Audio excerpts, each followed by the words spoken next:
بسم الله الرحمن الرحيم.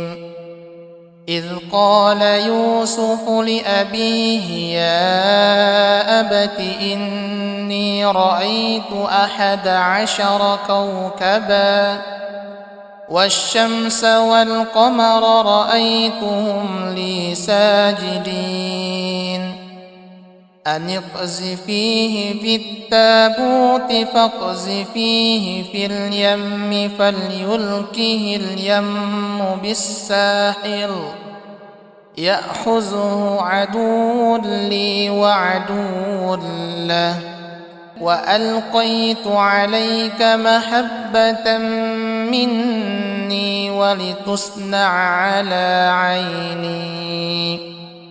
الله نور السماوات والأرض مثل نوره كمشكاة فيها مصباح المصباح في زجاجة الزجاجة كأنها كوكب دري يوقد من شجرة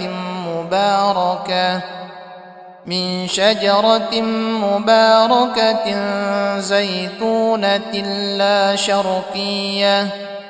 لا شرقية ولا غربية يكاد زيتها يضيء ولو لم تمسسه نار نور على نور يهدي الله لنوره من يشاء ويضرب الله الأمثال للناس والله بكل شيء عليم.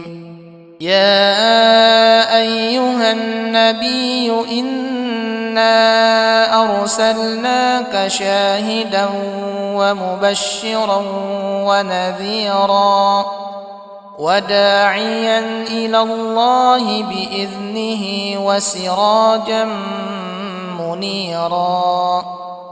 اللهم اجعل وجوهنا نورا واجعل وجوهنا محبة وقبولا عندك وعند خلقك وزينها بنور الإيمان والطاعة يا أكرم الأكرمين.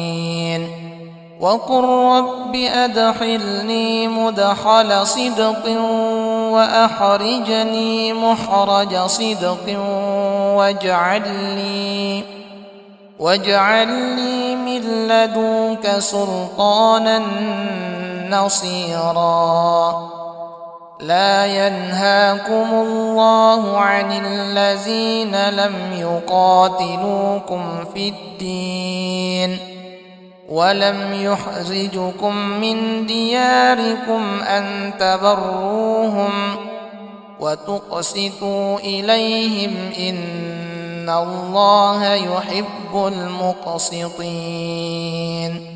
محمد رسول الله والذين معه أشداء على الكفار رحماء بينهم تراهم ركعا سجدا يبتغون فضلا من الله ورضوانا سيماهم في وجوههم من أثار السجود ذلك مثلهم في التوراة ومثلهم في الإنجيل كزرع أخرج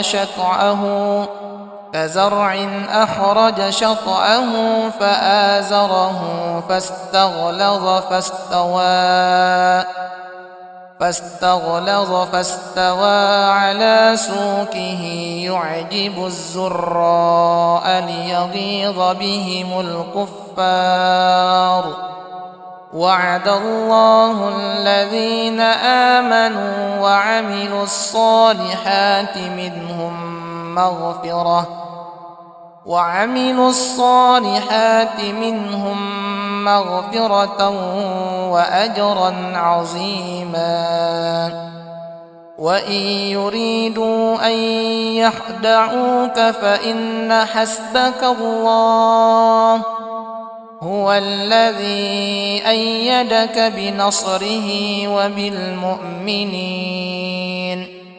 قال رب اشرح لي صدري ويسر لي أمري واحلل عقدة من لساني يفقه قولي.